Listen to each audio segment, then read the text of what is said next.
DA2 अकॅडमीच्या आणखी एका brand new व्हिडिओमध्ये मी प्रसाद सर तुमच्यापैकी प्रत्येकांचं स्वागत करतोय। या व्हिडिओमध्ये आपल्याला डिस्कस करायचं आहे भारतातील नाणे बाजाराची संरचना। आता नाणे बाजार म्हटल्यानंतर तुमच्यापैकी प्रत्येक जणांना एकच माइंड मध्ये आला पाहिजे की ज्या बाजारपेठेत अल्प मुदतीचे कर्ज दिल्या व घेतल्या जातात आणि हे कर्ज पैशाच्या स्वरूपात किंवा प्रति पैशाच्या स्वरूपात असतात। प्रति पैसा म्हणजेच काय? बॉन्ड्स, सरकारी रोखे, राईट, किंवा वचन चिठ्ठ्या किंवा वचनपत्रे इत्यादीच्या स्वरूपात व ज्याचं देवाणघेवाण एका वर्षाच्या कालावधीच्या आत पूर्ण केल्या जाते। राईट, या व्हिडिओमध्ये आपल्याला डिस्कस करायचं आहे की भारतातील नाणे बाजाराची जी संरचना आहे त्याच्याबद्दल आपल्याला चर्चा करायची आहे, जो की अतिशय महत्त्वाचा पार्ट आहे। ज्याही विद्यार्थ्याला हा पोर्शन समजला 50 ते 60% धडा त्यानं कव्हर केला समजायचं। ऑलराईट, त्यामुळे व्हिडिओ हा खूप मोठा नसणार आहे, एकदम छोटा व्हिडिओ असणार आहे, बट ह्याच्यातली माहिती अतिशय महत्त्वपूर्ण असणार आहे। ह्या व्हिडिओच्या पहिल्या पार्ट मध्ये बघा काय सांगण्यात आलेलं आहे की भारतातील नाणे बाजार हा दुहेरी स्वरूपाचा आहे। दुहेरी स्वरूपाचा याला काय म्हटलेलं आहे? कारण भारतातील वित्त व्यवहाराशी रिलेटेड जे बाजारपेठ आहे त्याची दोन विभागात विभागणी केलेली आहे, एक नाणे बाजार आणि एक भांडवल बाजार। आणि त्यातल्या त्यात नाणे बाजाराची विभागणी पुन्हा दोन विभागात केलेली आहे। कशा स्वरूपाचा आहे की भारतातील नाणे बाजार दुहेरी स्वरूपाचा आहे। याची विभागणी संघटित क्षेत्र, नाणे बाजाराची विभागणी संघटित क्षेत्र, ऑर्गनाइज्ड सेक्टर आणि असंघटित क्षेत्र, इनऑर्गनाइज्ड सेक्टर मध्ये करण्यात आलेली आहे।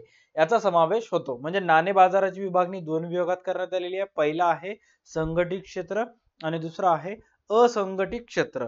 आता संघटित क्षेत्रामध्ये काय काय येतात किंवा कोणाकोणाची समावेश संघटित क्षेत्रामध्ये होतो, तर सर्वात पहिले सांगण्यात आलेला आहे भारतीय रिझर्व्ह बँक, देशाची मध्यवर्ती बँक, शिखर बँक सुद्धा आपण त्याला म्हणू। म्हणजे रिझर्व्ह बँक ऑफ इंडिया हा एक संघटित क्षेत्रामध्ये येतो। त्याचबरोबर व्यापारी बँका, व्यापारी बँका म्हणजे देशातले सर्व कमर्शियल बँक्स, कमर्शियल बँक्स मध्ये कोणते कोणते येतात?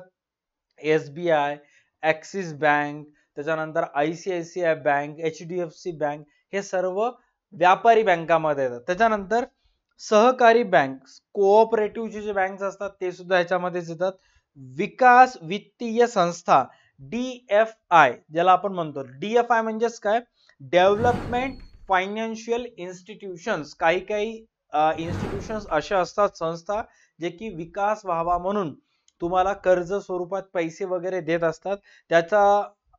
त्या सर्व बँकांना किंवा त्या सर्व संस्थांना, वित्तीय संस्थांना काय म्हणण्यात येते? DFI। भारतामध्ये IFCI हा एक उदाहरण आहे DFI चं, की ज्याच्यामध्ये भारतामध्ये स्थापना 1948 मध्ये झाली होती, तो की अपकमिंग व्हिडिओ मध्ये आपल्याला पाहायचा आहे। त्याच्यानंतर गुंतवणूक संस्था, इन्व्हेस्टमेंट इन्स्टिट्यूशन्स, त्याच्यानंतर भारतीय सवलत वित्त ग्रह। पुस्तक ओपन असेल तर याचा फुल फॉर्म लिहून टाका, भारतीय सवलत वित्त ग्रह, DFHI, discount finance house of India, discount finance house of India, याचा सुद्धा समावेश भारतीय संघटित बाजारपेठेमध्ये होतो। जो भारताचा संघटित क्षेत्र आहे नाणे बाजाराचा त्याच्यामध्ये होतो। तसेच असंघटित क्षेत्रामध्येच काय?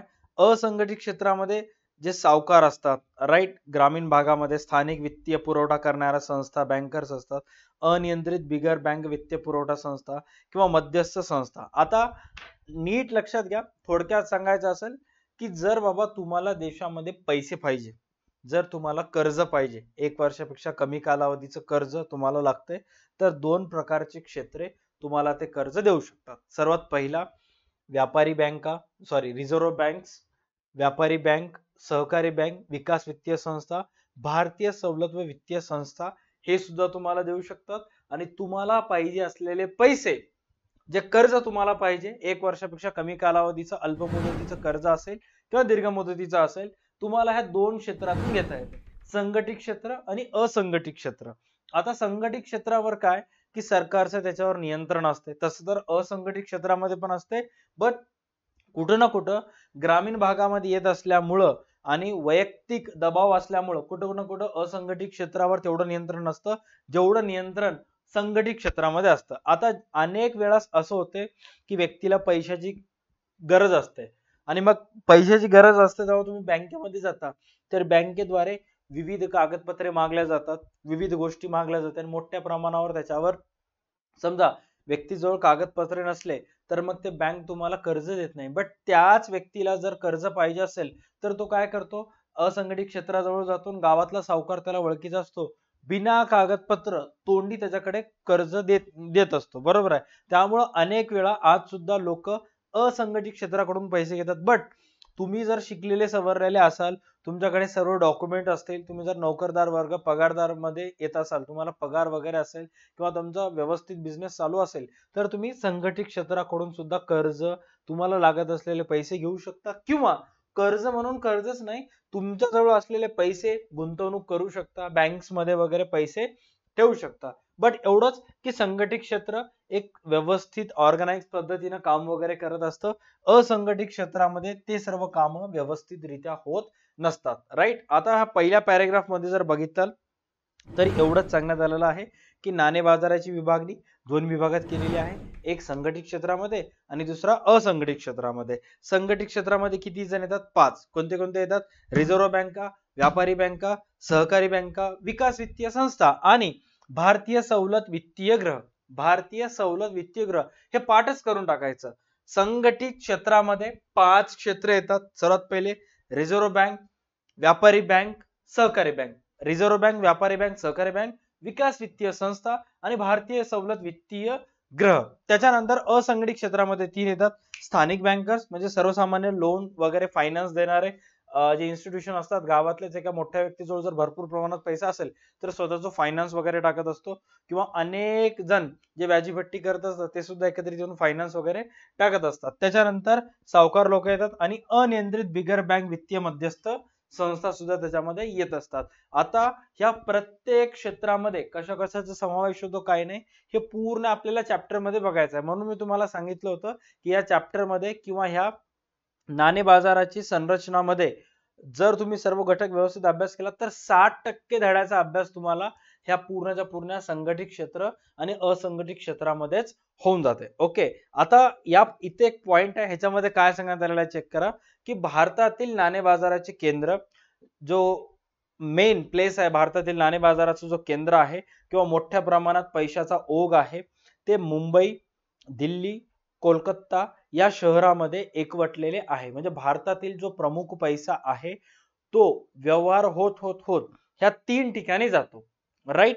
त्यामध्ये मुंबई हे एकमेव प्रभावी नाणे बाजाराचे केंद्र आहे, म्हणूनच मुंबईला आर्थिक राजधानी असं म्हटलं जाते. थोडक्यात काय की तुम्ही जरी तुमच्या गावातल्या एका व्यक्तीला पैसे दिलात तर ते पैसा जेव्हा तो समोरच्या व्यक्तीला देत असतो, तो कुठं ना कुठं तो पैशाचा ओघ at the end of some point तो मुंबईला येत असतो.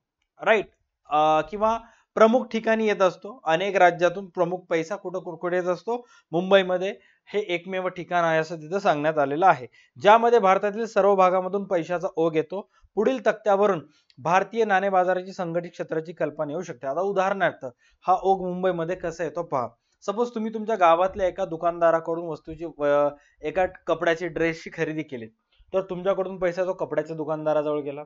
तुमचा कपड्याचा दुकानदार जिथून सामान घेतला तो जर जिल्ह्याचा ठिकाण असेल तर मग त्या दुकानदाराकडून पैसा तो जिल्ह्याच्या ठिकाणी जाणार, आणि जिल्ह्याच्या ठिकाणी जेव्हा तो जिल्ह्याच्या ठिकाणचा दुकानदार व्यक्ती तो सुद्धा कुठून ना कुठून सामान आणत असेल, राईट, आणि मेन कपड्याची फॅक्टरी आहे मुंबईला, तर मग तो जिल्ह्याचा ठिकाणवाला काय करतो, मुंबईच्या ठिकाणवाल्याला पैसे देतो आणि त्याच्याकडून कपडे घेतो. म्हणजे मुंबईवरून कपडे आले जिल्ह्याच्या ठिकाणी, जिल्ह्यावरून कपडे आले तालुक्याच्या ठिकाणी आणि तालुक्यावरून कपडे आले तुमच्या गावाच्या ठिकाणी.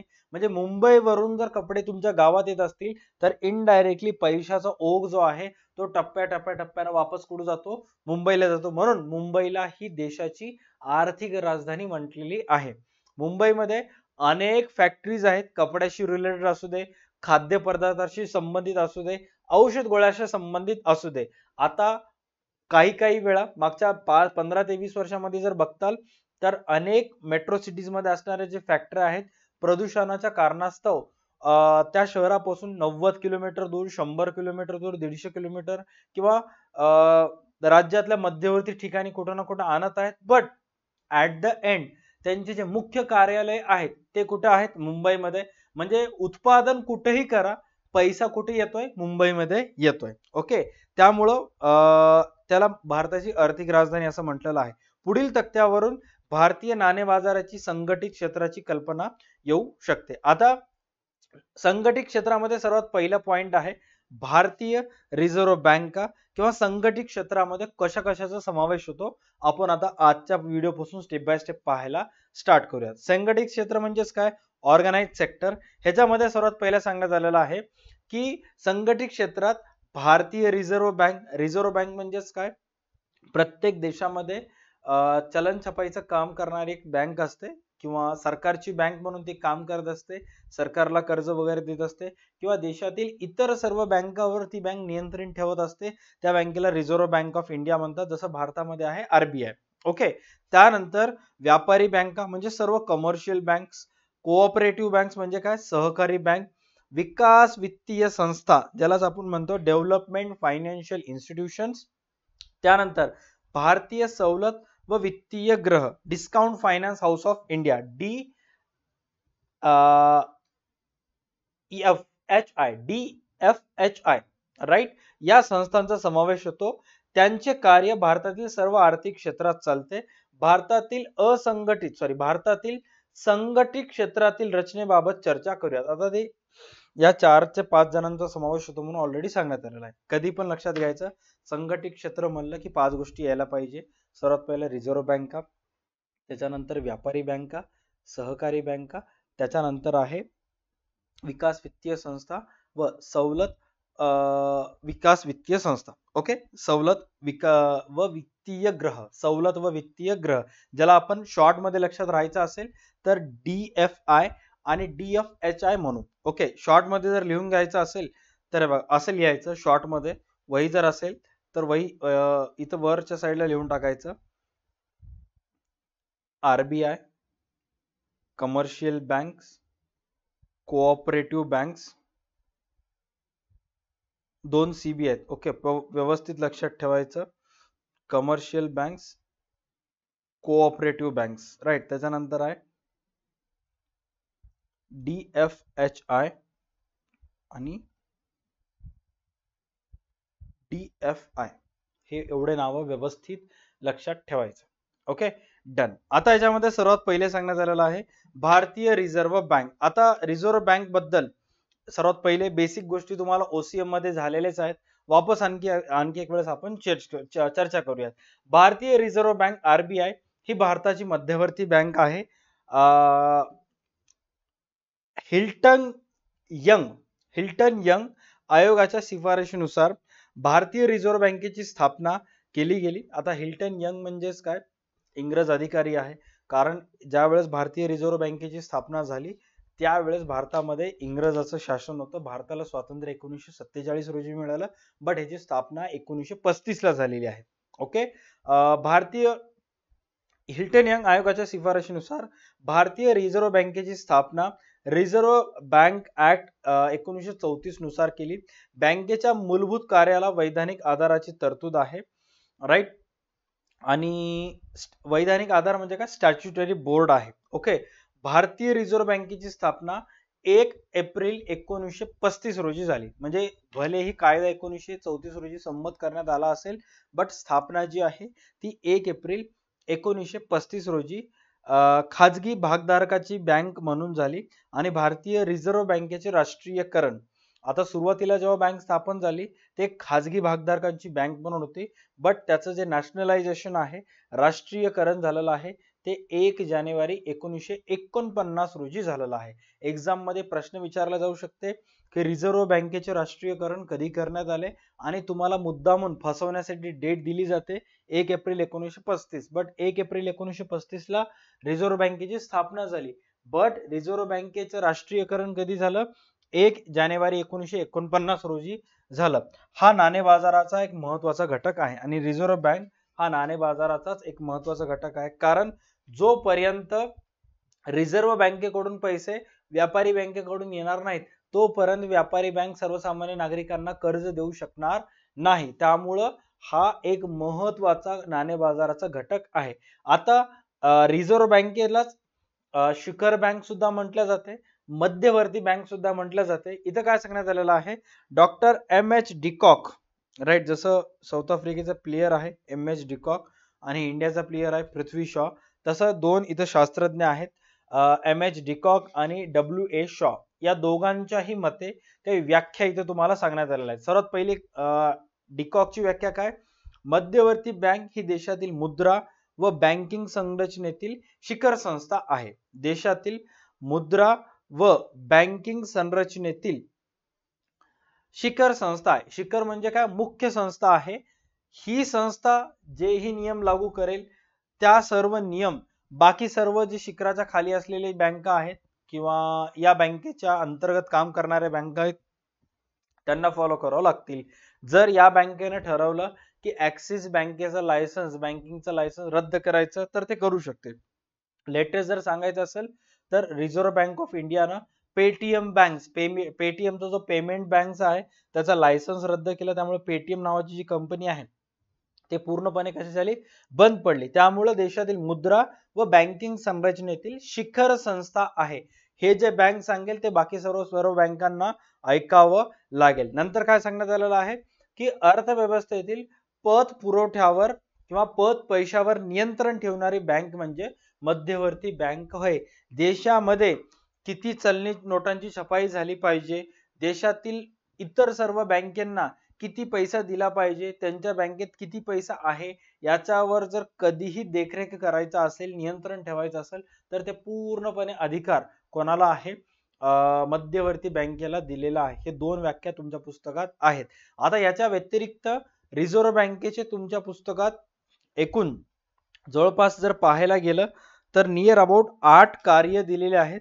आता त्या 8 कार्यावर आपल्याला प्रॉपर एक व्हिडिओ बनवावा लागेल, जे की आपण पुढच्या भागामध्ये व्यवस्थितरित्या पद्धतशीररित्या चर्चा करूयात. ऑलराईट, हा या चॅप्टरचा दुसरा व्हिडिओ आहे. पहिल्या व्हिडिओमध्ये आपण प्रस्तावना बघितलं, दुसऱ्या व्हिडिओमध्ये नाणे बाजाराची संरचना, ज्याच्यामध्ये नाणे बाजाराची विभागणी 2 विभागात केलेली आहे, संघटित क्षेत्र आणि असंघटित क्षेत्र. संघटित क्षेत्रामध्ये 5 जण येतात, असंघटित क्षेत्रामध्ये 3 जण येतात. आणि संघटित क्षेत्रामध्ये जे सर्वात पहिले आहे ते म्हणजे रिझर्व्ह बँक, त्याच्यानंतर येते व्यापारी बँक, त्याच्यानंतर येते कोऑपरेटिव्ह बँक आणि त्याच्यानंतर येते DHFI आणि त्यानंतर DFI. ऑलराईट, आणि ह्या दोन्ही बद्दल डिस्कशन आपल्याला अपकमिंग व्हिडिओज मध्ये करायचे आहेत. बट सर्वात प्रमुख जे नाणे बाजारातील संघटित क्षेत्रामध्ये सर्वात प्रमुख स्थान आहे ते म्हणजे भारतीय रिझर्व्ह बँकला किंवा मध्यवर्ती बँकेला. आता या मध्यवर्ती बँकेचे कार्य कोणते आहेत, ते कशा पद्धतीने होतात, याच्याबद्दल इन डेप्थ चर्चा आपल्याला पुढच्या व्हिडिओमध्ये करायची आहे. राईट, व्हिडिओ आवडल्यास व्हिडिओला लाईक करा. डिस्क्रिप्शन मध्ये DA2 अकॅडमीच्या इकॉनॉमिक्स सब्जेक्टची जी टेस्ट आहेत, ऑब्जेक्टिव्ह टेस्ट, त्याची लिंक दिलेली आहे. त्याच्यावर क्लिक करून तुम्ही ह्या चॅप्टरशी रिलेटेड किंवा अर्थशास्त्राच्या आतापर्यंत झालेल्या सर्व चॅप्टरशी रिलेटेड ऑनलाईन टेस्ट देऊ शकता, ज्याच्यामुळे तुम्हाला MCQs जे आहेत ते पक्क होतील. राईट, आणि नोट्स वगैरे हवे असतील, जर तुम्ही बिग बुल बॅच मध्ये असाल तर तिथे चेक करा, तिथे व्हिडिओज आणि नोट्स ऑलरेडी टाकलेले आहेत. आणि जर तुम्ही बिग बुल बॅचचे स्टुडंट नसाल तर 21 रुपयाचा नोट्स एक्सपर्ट कोर्स आहे, मे बी त्याची आता प्राइस 26 किंवा 50 झाला असेल, चेक करा, तो तुम्ही परचेस करा. त्याच्यामध्ये तुम्हाला अर्थशास्त्राचे सर्व मागच्या वर्षीचे प्रश्नपत्रिका मिळतील, प्लस नोट्स मिळतील इंग्लिश मीडियम आणि मराठी मीडियमच्या विद्यार्थ्यांसाठी. या व्हिडिओसाठी एवढंच, भेटूयात पुढच्या व्हिडिओमध्ये. तोपर्यंत पाहत राहा तुमचं आवडतं YouTube channel DA2 academy. Tata bye, take care, stay connected. भेटूयात पुढच्या क्लासमध्ये.